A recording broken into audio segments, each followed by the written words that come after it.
Live mula sa GMA Network Center, 20 taon nang nakatutok. 24 oras. Magandang gabi po, Luzon, Visayas at Mindanao.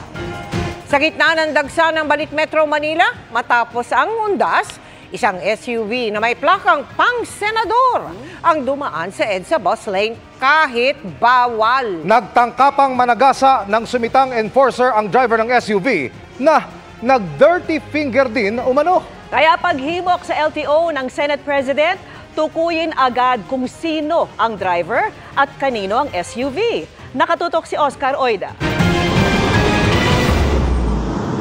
Sa isang video, kitang pinatitigil ng isang enforcer ang isang SUV na pumasok sa bus lane sa EDSA kahit bawal. Ang plaka ng sasakyan, number 7, isang protocol plate na ibinibigay lang sa mga senador. Pero imbis na huminto, tinangka umano ng SUV na tumbukin ng enforcer. Sir, sakit lang po, sakit lang. Sakit lang, sir. Naabante mo eh. Sakit lang.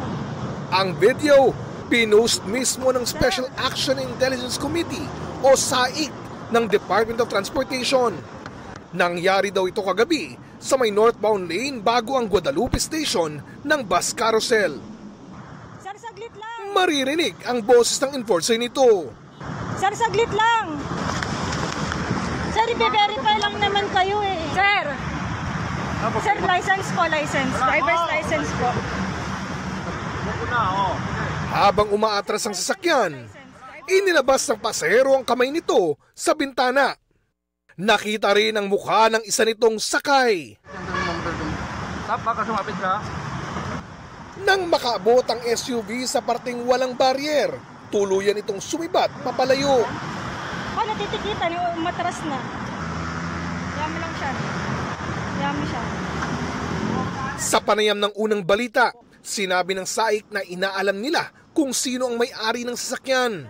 Hindi rin daw nakita ng enforcer kung may senador na sakay ang SUV.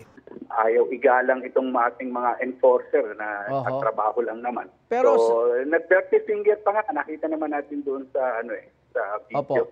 Pero sa obserbasyon niyo ba sa plaka, ito ho ba'y authentic o pwedeng pineke? Mukhang mukhang totoong 7. Pinapatrace na raw ng DOTR ang registered owner ng sasakyan sa Land Transportation Office o LTO. Si Senate President Chis Escudero, hinimok ang LTO na tukuyin agad ang driver ng sasakyan at alamin kung senador nga ang may-ari nito. Sana raw magkusa na ito na iharap ang nagmaneho. Clearly may nilabag sa na batas yung SUV yon na dapat panagutan. Hiniling ko na sa LTO na alamin kung sino nga ba ang pinagkakakilanlan ng may-ari at gumamit nitong kotseng ito, pati na rin yung plaka para malaman kung ito nga ba isod sa isang miyembro ng Senado. Pero ayon sa LTO, wala daw plate number 7 na in-issue sa ganung modelo ng SUV. Agad daw nitong ipapatawag ang may-ari at driver nito oras na matukoy. Para sa GMA Integrated News, Oscar Oida, nakatutok, 24 oras. Ingat mga kapuso sa mga vitamin syrup na pinapainom sa inyong mga anak. Baka tulad yan ng nabistong tinitimpla gamit ang washing machine at hinahaluan lang ng food coloring. Ang grade sa pagawaan tinutukan ni John Consulta, exclusive. Pagdating sa bahay na ito sa Arayat, Pampanga. Dito lang po. Dito lang po. NBI po, magandang umaga po. Meron ho kami sa quarantine po. Para dyan sa mga kasama rin namin ng FDA. Tumambad sa mga operatiba ng NBI Central Luzon Regional Office 3 ang maruming lugar na ito na pagawaan ng peking vitamin C syrup para sa mga bata. Huli rin sa akto ang pagre-repack ng mga gamot na hindi rehistrado sa Food and Drug Administration o FDA. Nadiskubre ng NBI ang pagawaan ng peking pambatang vitamin C syrup nang magsumbong ang isang dati nitong empleyado. Kabilang sa kinumpiska ng mga otoridad ang isang washing machine. Ang isa sa mga ikinagulat ng mga ahenteng ng raid ay yung kanilang nadiskubre na yung mga raw materials na yon, asukal, food coloring at food flavoring, ay dito lang pala sa washing machine na ito inihahalo ng grupo. Lahat ito sinilalagay, washing machine para mag-mix, magsama-sama, saka naman nila ipinapasok sa mga bote tulad nito. Ayon sa NBI ay umaabot daw na bukod nga dito sa may bahagi ng Central Luzon at Metro Manila ay nakakarating pa ang kanilang mga counterfeit na mga vitamin C na ito, na mga syrup sa mga probinsya sa Visayas at Mindanao. Napaka-unsanitary itong ginagawa nila. Unregistered ang mga contents nito, mga flavoring lang, color flavoring, asukal, yun lang. Walang vitamina talagang nakukuha rito. Ito, pambata pa. Siyempre, ang bata madaling magkasakit. Madali yung mababa pang immune system nila. Kaya nag-expect sila na makakakuha nga nitong vitamin C. Wala pala. Yung pala, wala. Halos 20 years na raw itong ginagawa. Halos 400,000 pisong halaga ng nakaboteng peking vitamin C syrup ang nakumpiska. Isa ang inaresto, ang pinakamay-ari ng pagawaan na sinisika pa rin namin makunan ng pahayag. Nung una, kinopya nila dun sa original na gumagawa talaga ng registered vitamin C. Hanggat nung pag nagtatagal na sila, nagpapalit sila ng brand. Kinasuhan na natin sila, in-inquest natin for violation ng Republic Act 9711, yung Drug and Food Administration Act of 2009. Paalala ng NBI sa publiko, doon na kayo bumili sa talaga, yung mga accredited na drugstore na kilala na natin, na makikita naman natin kahit saan, di ba? Kaysa naman bibili ka dyan sa gilid-gilid, mura pa, pero wala namang epekto, yung efficacy wala. Para sa GMA Integrated News, John Consulta, nakatutok 24 oras. Sa gitna ng pagluluksa para sa mga nasawi sa bagyong Christine at Leon, kinilala ni Pangulong Bongbong Marcos na di kailanman sasapat ang pagtugon sa sakuna, bagamat ginagawa ng gobyerno ang lahat. May flood control din anya pero sadyang hindi kinakaya ang epekto ng climate change. Ang utos niya sa mga ahensya sa pagtutok ni Ivan Mayrina. Sa lawak ng pinsala ng bagyong Christine at Leon at dami ng nasawing umabot sa 150, itinakda ang araw na ito bilang pambansang araw ng pagluluksa. You know, when you lose a life, you lose a life. It's terrible tragedy. Binanggit yan ng Pangulo sa Talisay, Batangas, kung saan ipinagtirik ng kandila at ipinagmisang 20 pumanaw sa itinuturing na ground zero ng pananalasa. Pagkilala ng Pangulo, hindi kailanman sasapat ang ginagawa ng pamahalaan hanggang may buhay na nawawala dahil sa kalamidad. It's never enough. It's never enough. I wish we could do more. We're doing everything that we can. Sa buong lalawigan, 61 naman ang kabuang bilang ng pumanaw para makatulong sa pagbangon. Namahagi ang gobyerno ng tig-10,000 para sa mga benepisyaryo, mga materyales para sa muling pagpapatayo ng mga nasirang bahay at 10 milyong piso para sa lokal na pamahalaan. Habang sa katabing bayan ng Laurel kung saan 11 namatay, ininspeksyon din ang isang tulay. Dito, 1 bilyong pisong halaga ng infrastrukturang winasak ng bagyong Christine, dagdag sa mga naunang pagsubok sa lugar. Talagang malaki pong pangyayari po ito sa aming buhay. Nakaligtas po kami sa putok ng bulkan, ito naman po nangyari sa amin. Ang pag-apaw ng mga ilog, pagragasa ng baha at pambihirang buhos ng ulan, tila paulit-ulit na tema sa mga pagbahang dulot ng mga nakalipas sa bagyo. Sa gitna ng mga tanong kung saan napupunta ang pondo para sa mga flood control project na umabot ng halos 300 bilyong piso noong 2023 at tigmahigit 300 bilyong piso ngayon 2024 at 2025, bubusisiin ng Senado ang budget ng DPWH. Welcome ito sa Pangulo, pero pagdidiin niya, matindi ang climate change, kaya hirap kahit ang mga inilatag na proyekto. Talagang nang overwhelm ang flood control natin. May flood control tayo, hindi kaya. Hindi talaga kaya dahil sa buong kasaysayan ng Pilipinas wala pang ganito. Ngayon lang natin haharapin ito. Tignan ninyo, hindi lamang dito. Nakita nyo ba yung nangyari sa Espanya? Nakita nyo ba yung mga nangyayari sa iba't ibang lugar? Sa States, yung mga nangyayari. Ganyan din. Doon din sa mga lugar na yun, ngayon lang nangyari yan. Bahang hindi pa nila nakita sa tanang buhay nila. Ganyang inilarawan ng mga taga Laurel, Batangas ang bahang nanalasa sa kanilang bayan sa kasagsagan ng bagyong Christine na nagpadapa sa Bayoyungan Bridge dito sa aking likuran.